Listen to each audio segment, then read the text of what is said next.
We're going to start this and then we're going to go through and talk about the concepts that I would find in this.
Great. All right. Now, the obvious musical concept that you could get out of theory-wise that shows up throughout this entire song are what?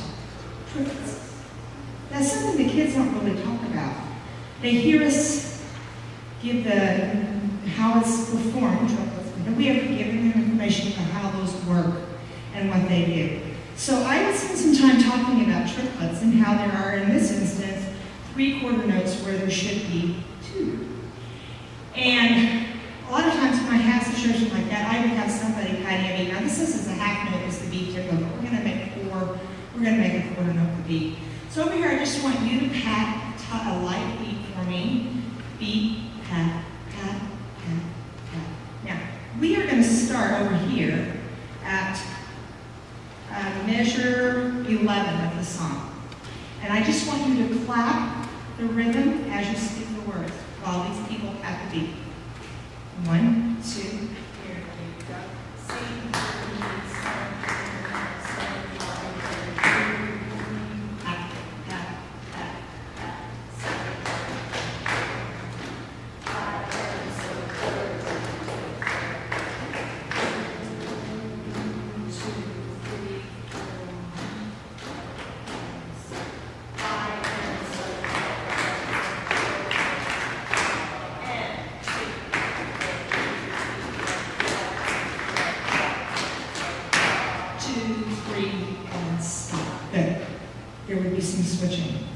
ever talk about it? Did our pats and claps always line up? No, they didn't. There's that little offbeat that comes in with that triplet. Now here's what I think is an important thing. First of all, anytime you talk about concepts, you write it on a board. Because if I'm a word visual learner, I have to see it.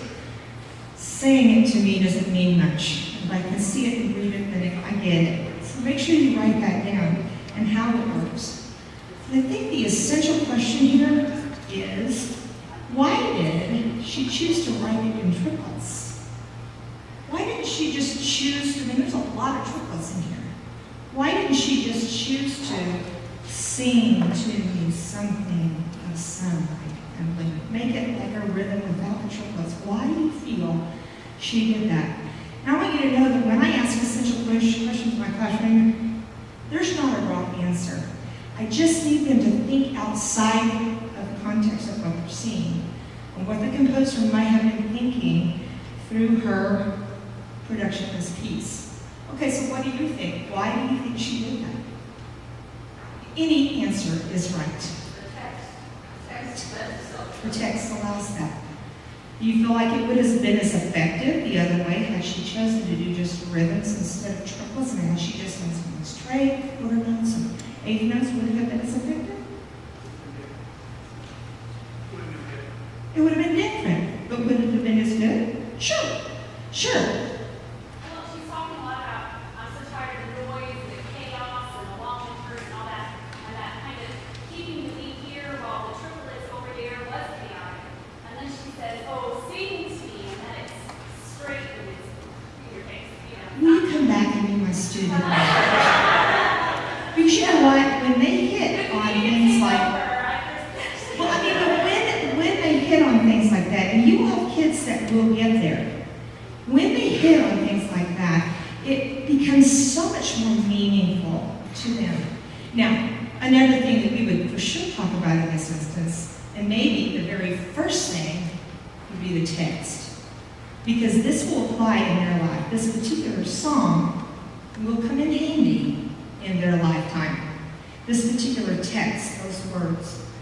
Another thing that I think is really as important for kids to know is something that actually physically happens to us by listening. I mean, we don't think about it because as musicians we've learned that they're called suspensions.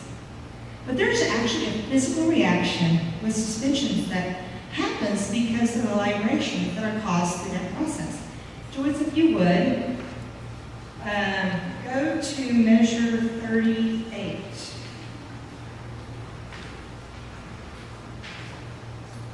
If you see this word spring on that one? Okay, now I want you to play just the first two notes. Do not suspend down yet, just play them. Now play them really loud and hard. Okay, and if we were to just isolate those two notes out, that's not a very pleasing sound. I mean, they're so close together that the vibrations are hitting each other. Play them again. The audience hears that. We hear that. So it's not something our ears like to hear. So when it finally goes to this note, resolve down. When it finally resolves into what is a good vibration, it's like the sense of, thank goodness. It's the same sensation that you have when somebody's rubbing your shoulder and you're like, what about that? The push into that causes the pain. Once the pain is released, it feels amazing. Same thing with your ear. But that's what makes suspensions wonderful. We've become so accustomed to them being in music, we know what's getting ready to happen. The kids need to know that there's actually a physical reaction that's happening through that process, which is why we like it so well when it finally resolves down. I call those with my kids beauty spot. I also write on the board suspension, so they know this is a music term. You're going to need to know about it in your lifetime, and you'll like it, because if you ever learn how to write music, you'll want to put this in your music. The suspensions are there. And I also teach them that they need to push in on those suspensions so that there's that conflict, so that when they come off of it, there's that sensation. So let them know about those types of things and where she put them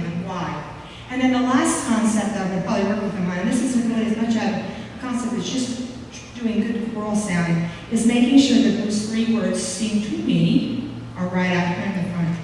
Because sing has a tendency to want to be east to west, and we need to make sure it's there. So really start with the word to, and then make the other words go from there. So to is the one that's really out there. If they can then take to, and then go into me, sing to me, they'll get more of a focused sound. If you'll take that sound and actually put your fingers here and sing and make that sound go forward to me, they have a better focus as to where they're going to go. But it's because they can see it. Make the sound follow your fingers out all the way there. So those would be the three concepts that I think that I would really point to them. Like we would come back on another day after we've done with the concept. What do we call these places? I know, like this play, the suspension. What do we call that? What are those three notes and how do they work? Well, how are we going to say the word sing to me? Somebody demonstrate that for me. So that's what we do. All right, let's go to another one.